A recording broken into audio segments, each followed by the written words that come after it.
Something is deeply wrong at the top of the FBI. And Jasmine Crockett didn't ease into that truth.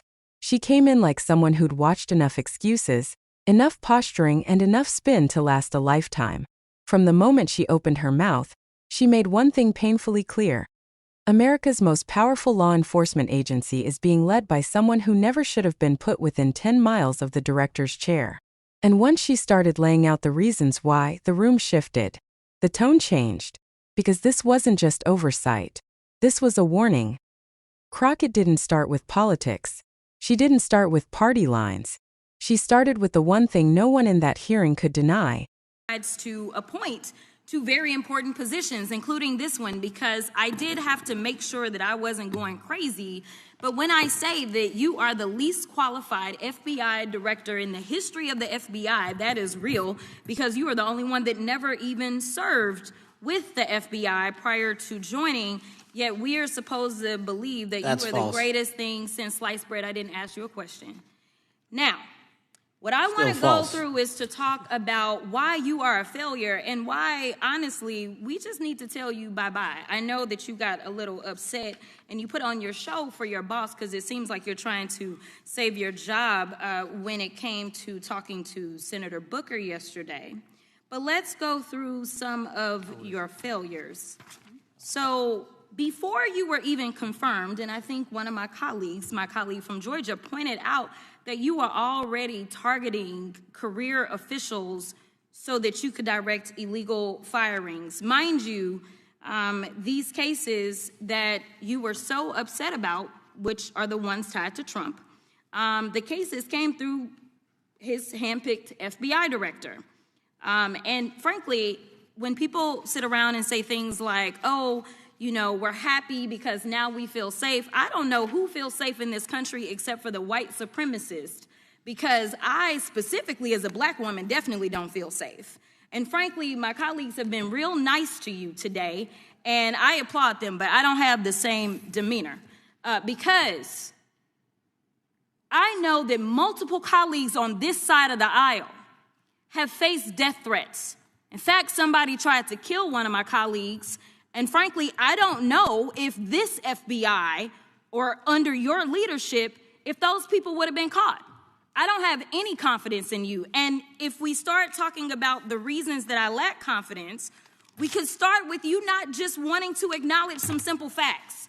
Simple facts like the vast majority of the threats are coming from right-wing extremism. And I know my colleagues have tried to stress this, but I decided that I would maybe do it in a different way. Number one, I have a couple of UCs. Kim Buck, one of multiple Republicans receiving death threats for voting against Jim Jordan as House Speaker. Without objection. Another one, Republican lawmaker says she received death threats after voting against Jim Jordan in Speaker's race. Without objection. In addition, there was another one from another colleague who now is leaving Congress because they said that they were calling his wife anonymously and threatening her life to the extent that she ended up sleeping with a firearm. Without objection. Okay, so here's the deal.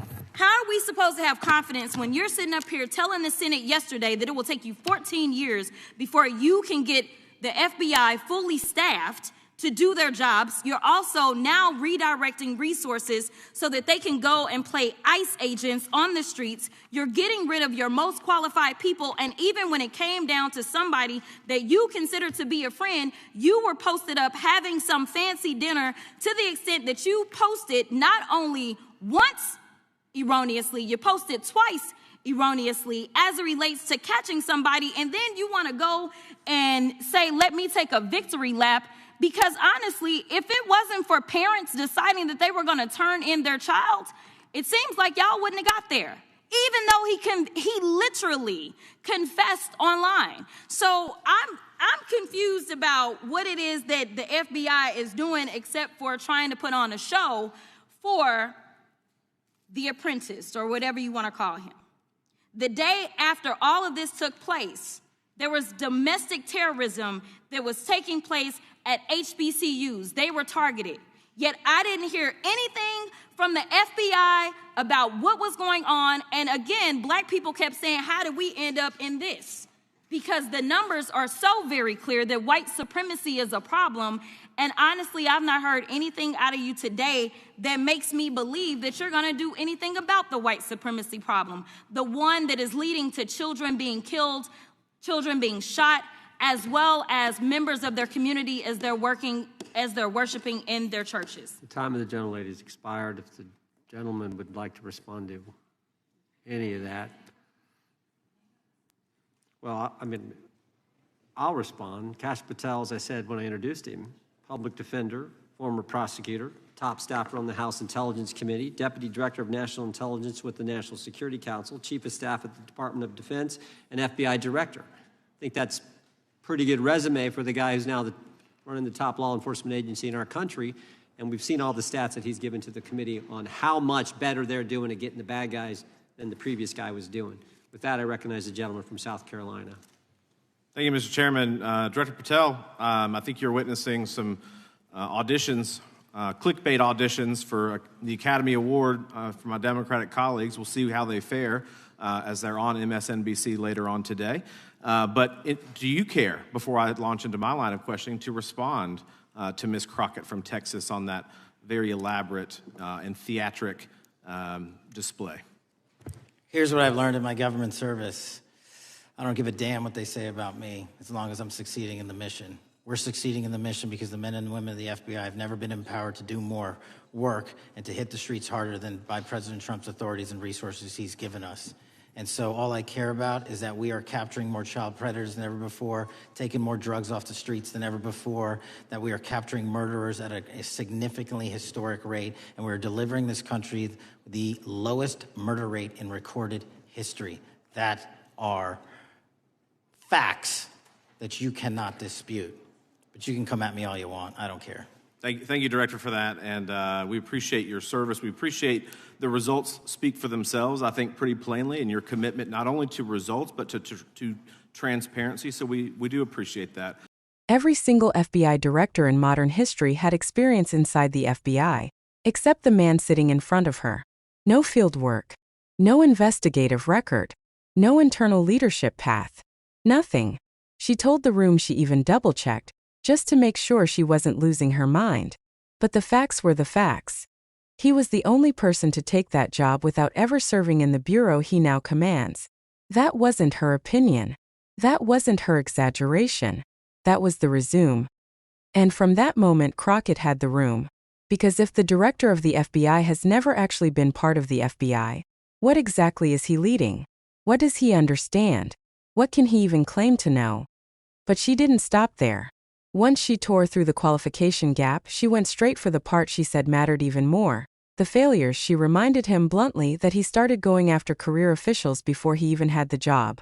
That he had been preparing political firings before the Senate ever confirmed him.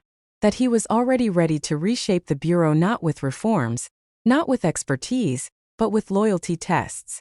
Crockett connected the dots that many people had missed. The cases he's been complaining about didn't come from some shadowy conspiracy. They came from the FBI director chosen by the last administration. If those cases were so unfair, so biased, so dangerous, why were they produced by leadership he supported? It exposed a contradiction he couldn't escape.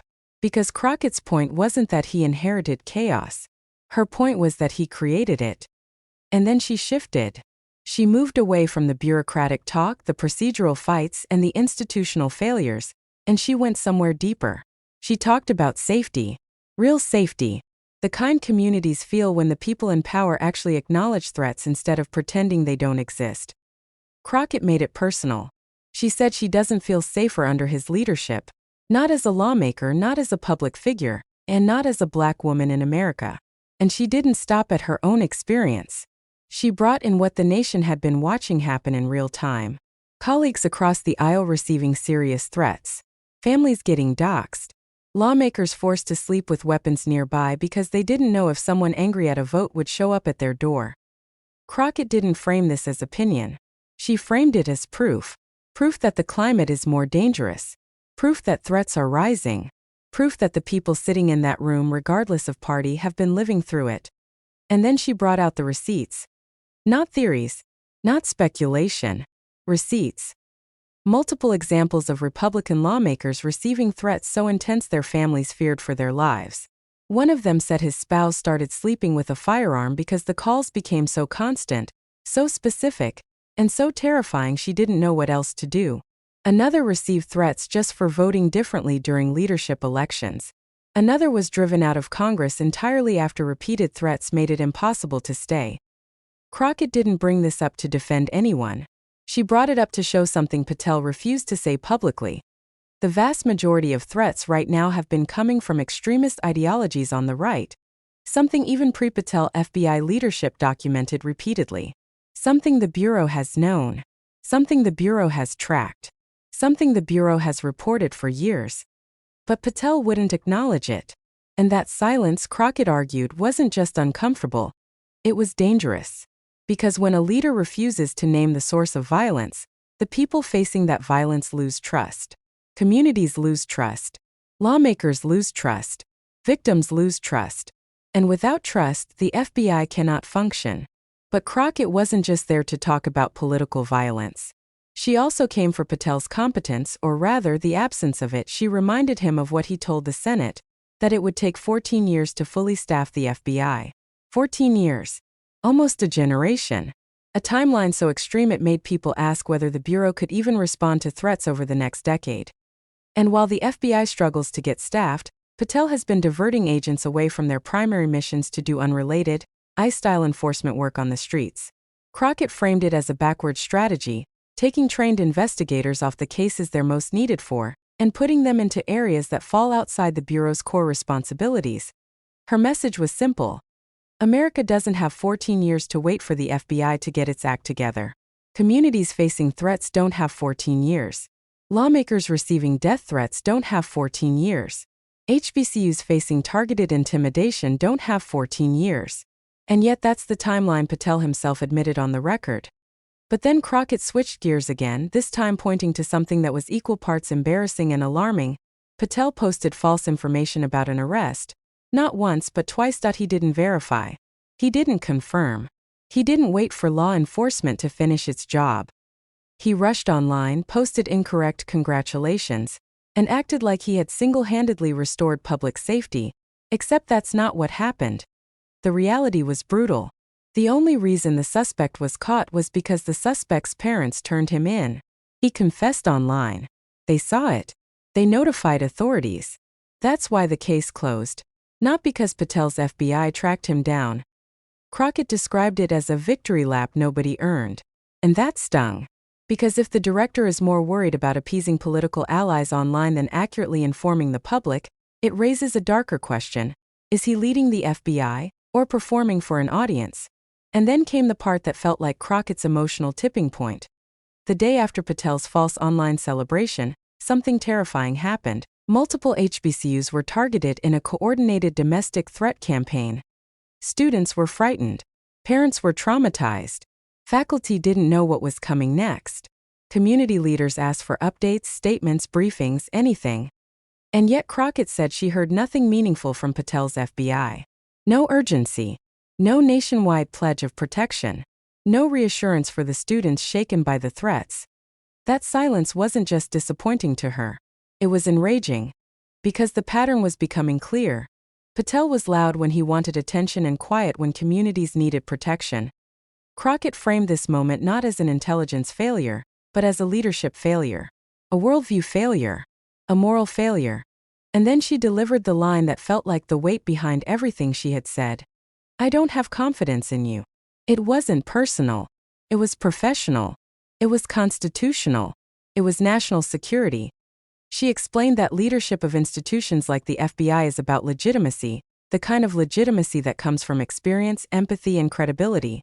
In her years as a public defender, she saw firsthand how representation mattered. How communities trusted people who understood their reality. How justice was strengthened when leadership reflected lived experience. And then she looked at Patel and told the truth many were thinking but no one else had said out loud. He brings none of that. Not the experience. Not the credibility, not the trust, not the understanding, not the independence. Her message wasn't subtle. His leadership is not normal. His presence at the top of the FBI is not normal. His decisions are not normal. His excuses are not normal. Nothing about his tenure is normal, and the country is less safe because of it. This wasn't just Crockett going off. This wasn't a viral moment. This was a lawmaker calling out a leadership crisis before the crisis becomes irreversible. And that's why her voice cut through the noise, because she didn't hide behind politeness. She didn't sugarcoat institutional decay. She didn't pretend everything was fine. She laid it out plainly. America deserves better leadership at the top of its most powerful law enforcement agency. And if you want more breakdowns that follow the truth, not the spin, make sure you hit like, drop a comment and subscribe. When oversight gets loud, the truth gets clearer, and accountability gets closer.